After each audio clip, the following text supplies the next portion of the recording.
And now we have our keynote speaker for the afternoon, Peter Sinclair.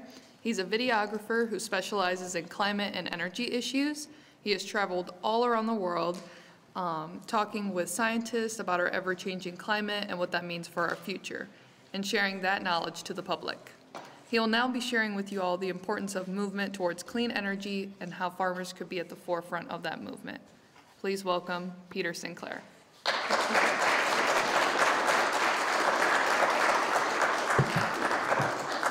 Okay, can everybody hear me?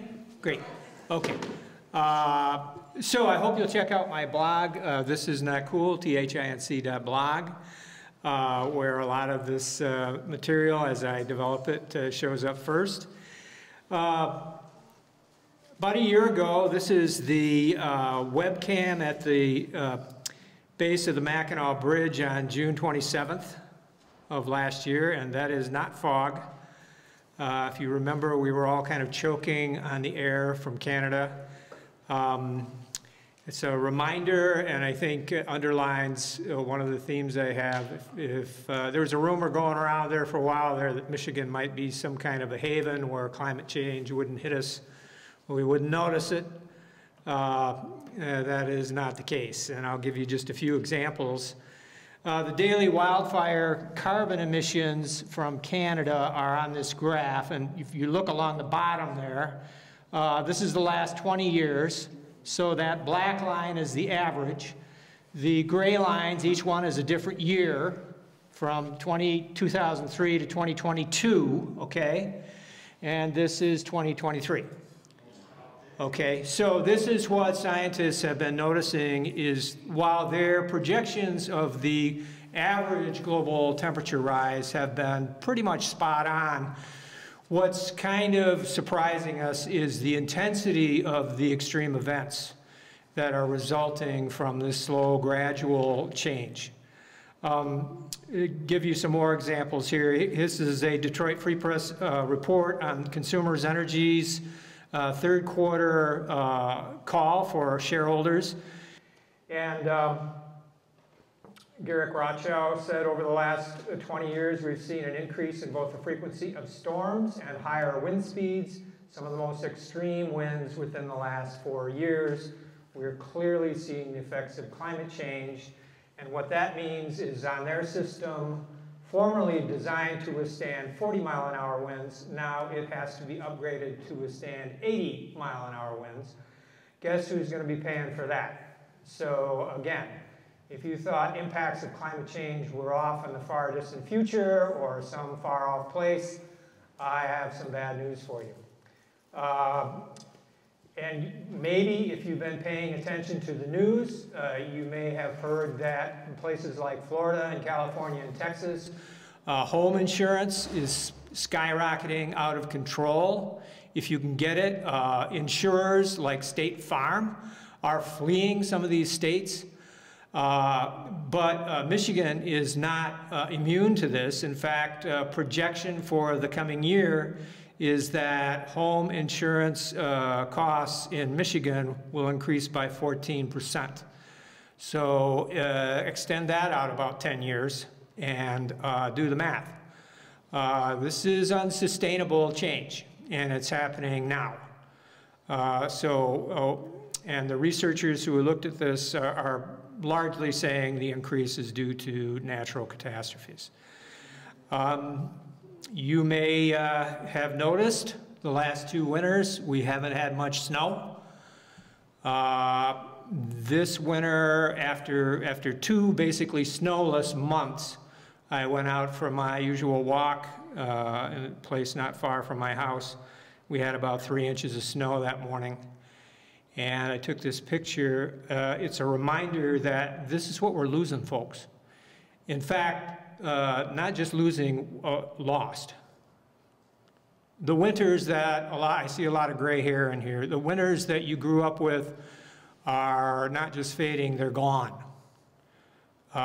We'll still have some snowy days, we'll still have some snowy winters, but it's not going to be predictable.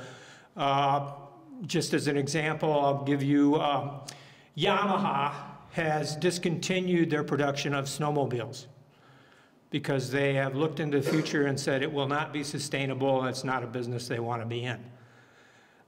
So if you're like me, this news, I feel it like a burning spear in the chest. And that's what gets me out of bed in the morning, and that's why I do this work.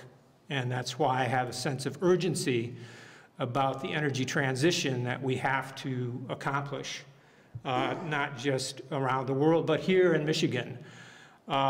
Here in Michigan, we passed one of the country's most ambitious clean energy bills back in November. And as a result, Michigan is in the crosshairs of the global fossil fuel industry because we are a large industrial swing state. And if we can do it here, then that is a threat to the most powerful industry that's ever existed in history. So plan accordingly. We have an advantage in that the solutions are at hand. Solar and wind are the cheapest new electricity that is available. There's a discussion perhaps to be had about nuclear, but not for a while. We won't know if some of these new designs work, probably till the 2030s. But for right now, it's solar, wind, and battery storage. That's what we have, and that's what we need to be building. Not yesterday, not tomorrow, but right now we need to be building. Some of the talking points that you hear in response to this is that clean energy is expensive and unreliable. The data does not show that. U.S. News and World Report did a 50-state survey of grid reliability and ranked the states by how reliable their grids were. In the top 10 states, we had 4 states with very large penetrations of renewable energy. Nebraska, South Dakota, Nevada, Iowa, in particular, is a decent-sized state in the upper Midwest.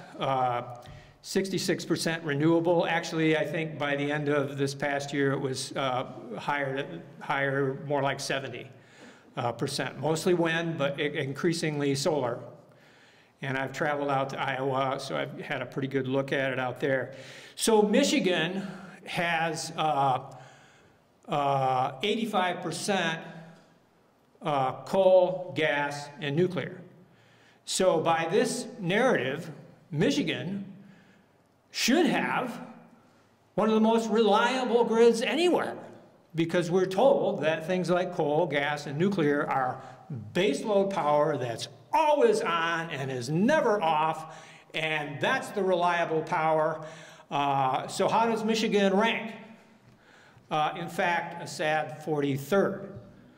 Okay, so now there's lots of reasons for that, because our transmission grid is 70 years old. But the point is that if you want to have a reliable grid, what you need to do is first decide that you want a reliable grid, and then plan for it, and then allocate the funds to execute.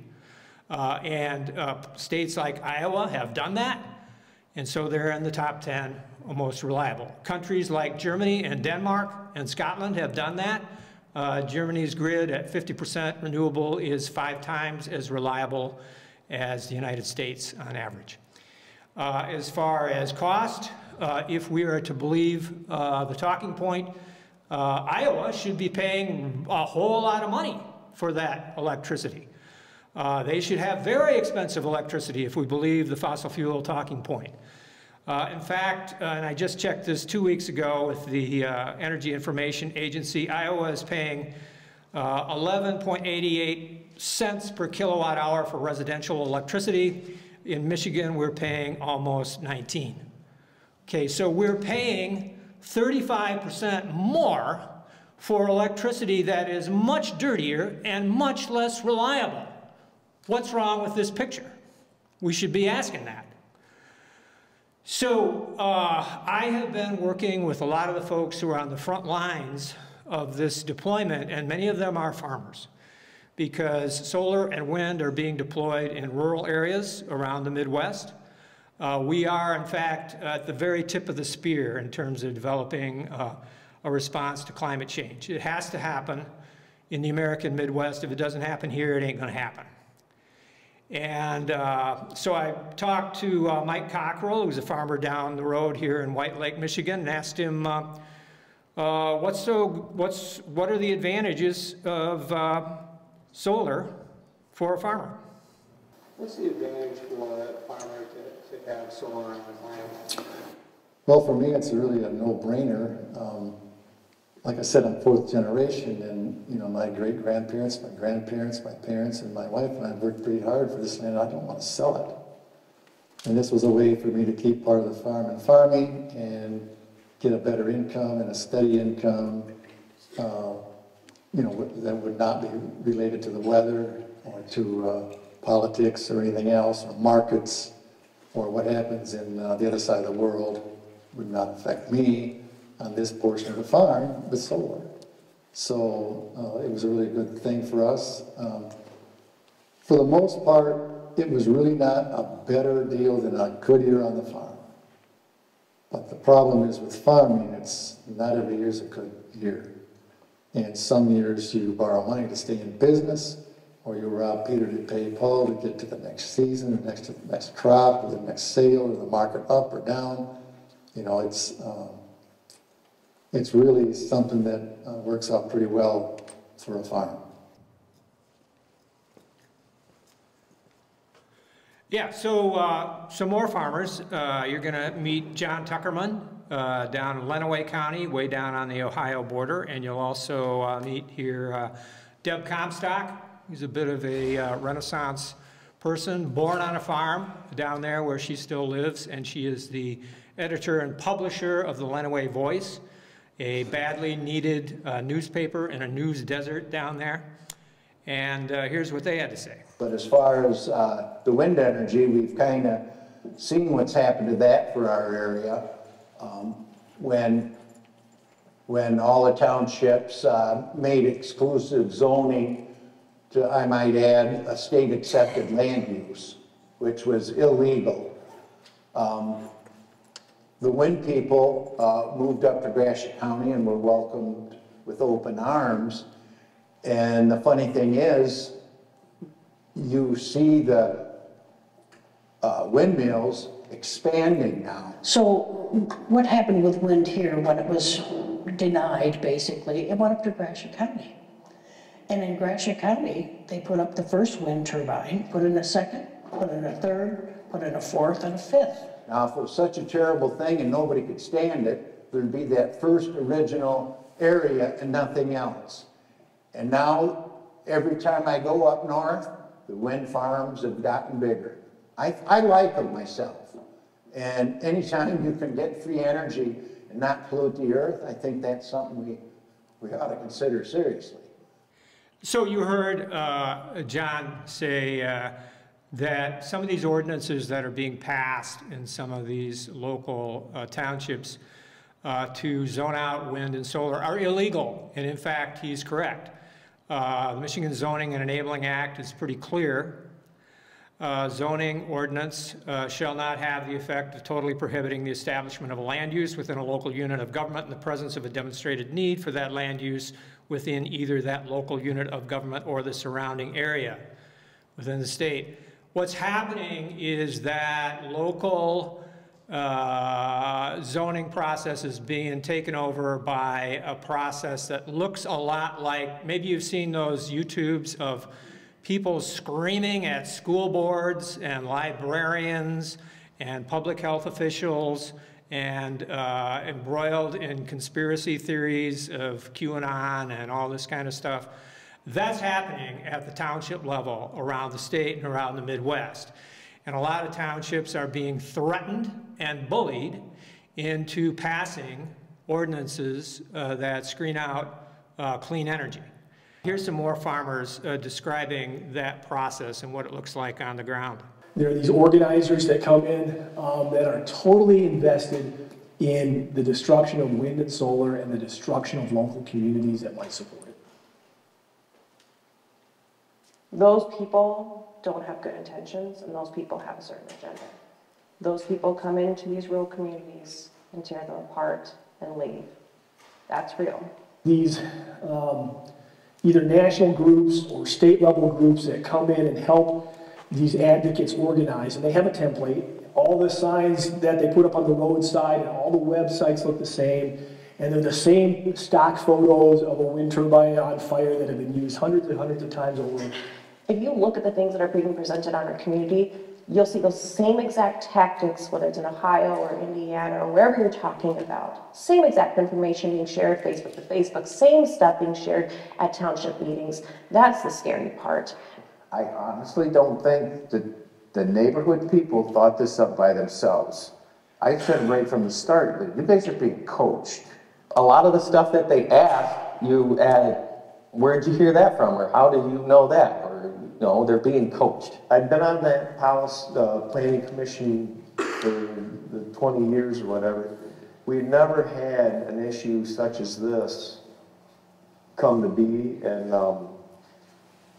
I think they're being, I don't know if coached, you want to say, or influenced from a higher up entity. Somebody must be encouraging them to make sure that they have something to say about it, trying to talk it down.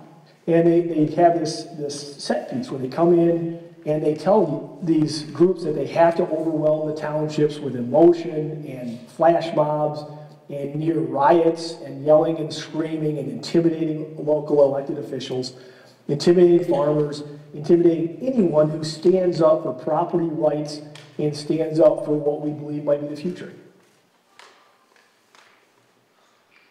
Just come back to Deb Comstock here. She makes a really good, clear point about how clean energy is what farmers view as the way to save their family farms and preserve their farmland. Well, here's my take on the argument of the antis against solar and wind. Their premise is that we want to preserve the farmland. Well, we know science and research now from Yale and there's a lot of studies out there about soil preservation and resting soil. They're not opposed to putting houses on farmland, but they are opposed to putting a solar array on farmland that will actually enhance the farmland. So if we put in a residential area on some of these crops, and these farmers don't have a choice, some of them are selling off their properties, they need the money. You put 5 or 6 homes on there, and that's gone forever. That land will never come back. It can never be farmed. It can never be farmed again. And just to underline her point, we have a fabulous study that just came out from Argonne National Lab and the National Renewable Energy Lab. They looked at 2 solar fields in southern Minnesota that had been built on farmland, where the standard practice nowadays is you plant those with native plants and pollinators, and they observed this over 4 years and gathered data. So what they saw is an increase in native plant species diversity and flower abundance, increases in the abundance and diversity of native insect pollinators and agriculturally beneficial insects. Total insects abundance tripled, while native bees showed a 20-fold increase in numbers. And the pollinators from the solar sites visited adjacent crop fields, providing additional pollination services.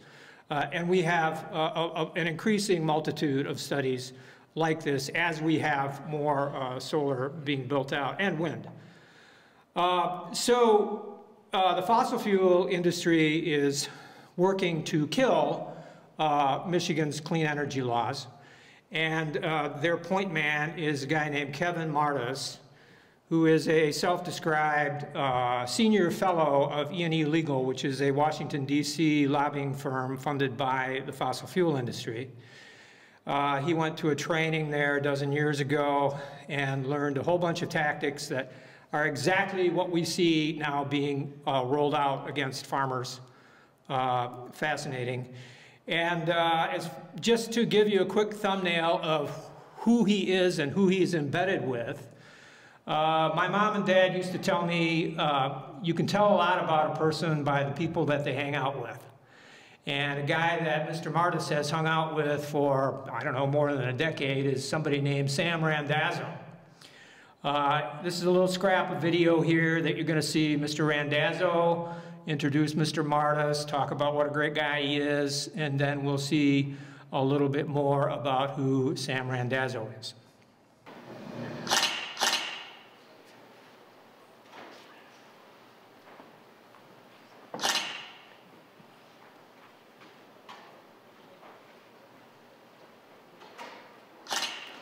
Hello, my name is Sam Randazzo, and I'm from Ohio, where we're still celebrating the victory last November. But there is a hero among you, and Kevin Martis is that gentleman. He has done more to educate legislators, average citizens, local officials about the experiences of people that have lived near wind farms than any other single human I'm aware of. And he does it because of his passion. So you're very lucky to have him here this evening, and he inspires me quite often. I represent the Greenwich Neighbors United group that has been toiling in the trenches for almost 5 years now as a result of a project that is proposed very near the town of Greenwich. And I'll talk a little bit more about the experience from that case. I am not paid by the Koch brothers. In fact, I'm lucky to get anything in the way of payment. New developments today in the ongoing federal bribery investigation involving Ohio's billion-dollar bailout of First Energy's nuclear power plants in 2019. Today, the former head of the Public Utilities Commission of Ohio surrendered in federal court. Sam Randazzo pleaded not guilty today to bribery and fraud charges in connection with a $60 million bribery scheme that also sent Ohio's former House Speaker to prison for 20 years. The FBI says Randazzo accepted more than $4 million in bribes from First Energy for his future help at the Utilities Commission. Governor Mike DeWine personally picked Randazzo as the state's top utility regulator 1 month later. Former Speaker Larry Householder was sentenced to 20 years in June for his role in the scheme, and the former chair of the Ohio Republican Party, Matt Borges, was also sentenced to 5 years in prison. If convicted, Randazzo faces up to 20 years in prison. So, Mr. Randazzo was scheduled to go to trial and go under oath in the next few weeks, and perhaps we would have learned a lot about his relationship to Mr. Martis and to anti-renewable activities in Michigan, but such was not to be, because about 10 days ago, Mr. Randazzo was found dead, suspected suicide. The second suicide in this Ohio racketeering case, the largest racketeering case in the history of Ohio. So, you know, it's a tragedy, but it seems as though Mr. Martis is associated with a host of colorful characters. Here's one that shared a podium with Mr. Randazzo, or Mr. Martis, in 2022. Ryan Kelly, if you remember that name, was a gubernatorial candidate for a little bit there until the FBI arrested and indicted him for his activities in the January 6th events, insurrection in Washington, D.C. He recently got out of prison. And Mr. Martis, for his part, this is a Facebook post of his about 6 months before that insurrection. It's a picture of a burned out truck from a anti-wind protest in Australia. He says, "I don't condone this at all, but I have warned state legislators that the true cost of 40, 50, or 60% wind generation in any given state must include the cost of a new Capitol building, because folks won't take it and will resort to extreme actions." So if that makes you wonder who Mr. Martis is hanging out with, me too. He posted that just within weeks of, you remember the gunman going into the Capitol in Lansing and menacing citizens and legislators with AR-15s. This was, according to the New York Times, a dry run for the January 6th insurrection. We know just prior to the passage of Michigan's clean energy bills, just an explosion of misinformation on social media. One of the main purveyors in Michigan was this guy, Matt Maddock. And if that doesn't ring a bell, he is a legislator out of Milford, Michigan, and he is married to Meshawn Maddock, who is the former co-chair of the Republican Party, currently under indictment as one of the fake electors who attempted to throw out Michigan's election results. So everywhere you look in Mr. Martis's associations and this associations of the anti-clean energy movement in Michigan, you see dodgy characters and sleaze and tawdry behavior. The Energy Policy Institute has some journalists that have looked into this current ballot initiative that wants to repeal key portions of the governor's energy bills. Mr. Martis started this website and Facebook page called Our Home, Our Voice. And Energy and Policy Institute reported that this group has teamed up with a Republican consulting firm that also represents oil and gas pipeline interests that are fighting clean energy in Michigan. According to Mr. Martis, in testimony before the legislature, he said, Our Home, Our Voice is a pure grassroots coalition of local officials and private citizens, and funded entirely by rural residents and receives no industry support of any kind. But when Energy Policy Institute kind of x-rayed the Facebook page, they found that the group's administrators and moderators were employees of the Marketing Resource Group, a public relations firm that's represented the Wolverine Pipeline Company for more than 20 years. And you probably won't be surprised to find out that the Wolverine Pipeline Company is a subsidiary of a subsidiary of a subsidiary of ExxonMobil. So maybe they just did it in their spare time and for free, who knows?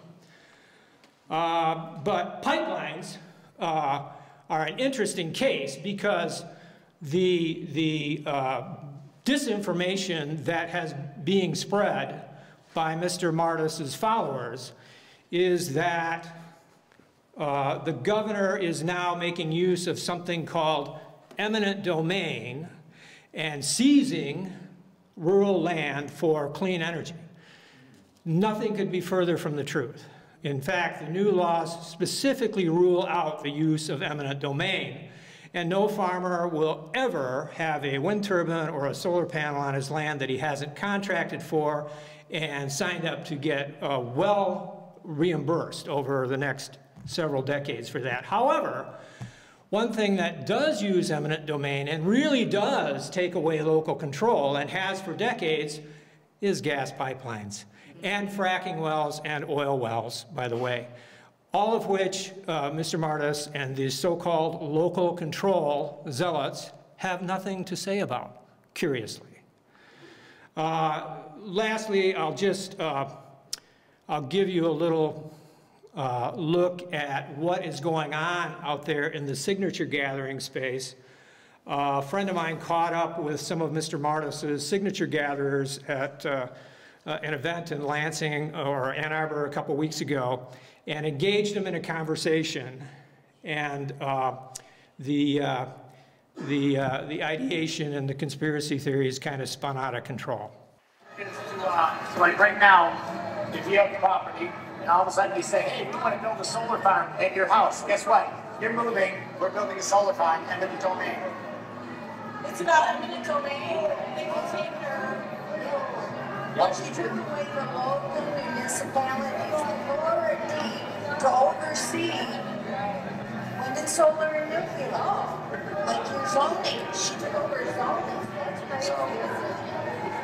Do you have a lot of signatures on that? We got every county here. No, I mean, do you know how many they have? Who knows?